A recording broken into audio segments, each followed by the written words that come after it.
Love songs aren't meant to be aspirational. They're meant to be honest. We learned this the hard way. As kids, we imagine how thrilling it would be to have a rival for our beloved's affection. How scintillating to love someone so much that we'd kill for them. How bewitching we'd look after a night spent tossing and turning over a broken heart. Our hollow eyes the windows to our tortured but worldly souls. Just me. Never mind. My point is that as soon as we experience love, and its twin sister, heartbreak, the lyrics we once replayed over and over because they were a catchy take on a painful depth. Adult romances, so alluring when viewed from the safety of childhood, are peppered with occasional magic, but more often than not turn out to be exhausting and fraught with compromise.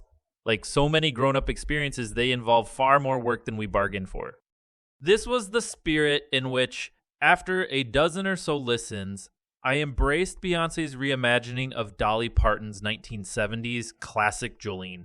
It's the 10th song on her expansive 27-track country-flavored album Cowboy Carter, and it upends Parton's plaintive classic, recasting the narrator as a powerhouse who's not only not intimidated by Jolene, she's mocking her.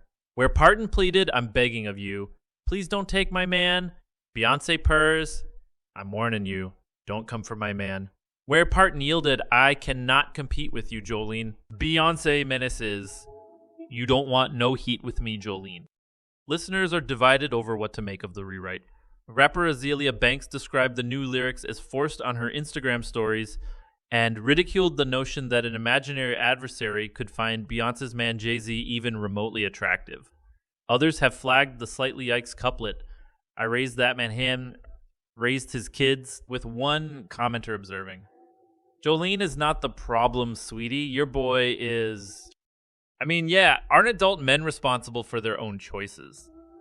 Another listener floated the idea that Beyoncé is singing on behalf of her mother, pointing out the line, "I'm still a Creole Banji BH from Louisiana. Riende Wance was born and raised in Houston, but her mom Tina is from Louisiana." I'm inclined to run with that one, mostly because it's comforting. It's hardly my place to conclude how much of Beyoncé's riff on Jolene is autobiographical, but I think we can safely assume she wants us to guess. Parton introduces the cover on Cowboy Carter in a separate track delightfully titled Dolly P. She trills, "You know that hussy with the good hair?" Yes. Reminds me of someone I knew back when, that is, of course. Call back to Becky with the good hair.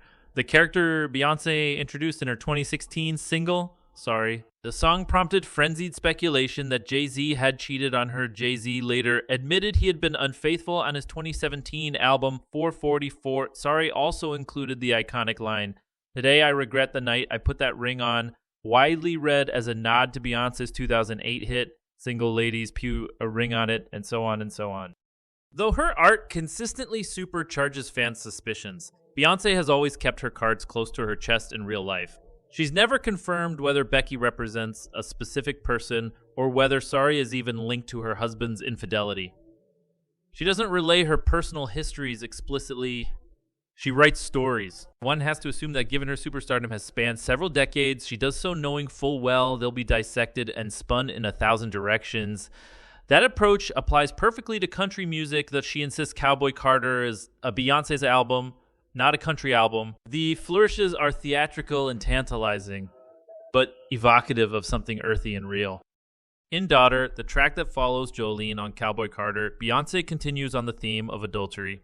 She coos, "Your body laid out on these filthy floors, bloodstains on my custom couturesse, bathroom attendant.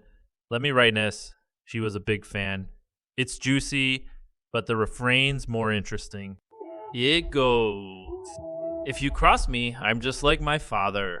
I'm colder than Titanic water."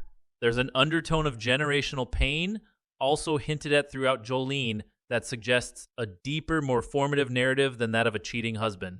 Like I said, I prefer the mom theory.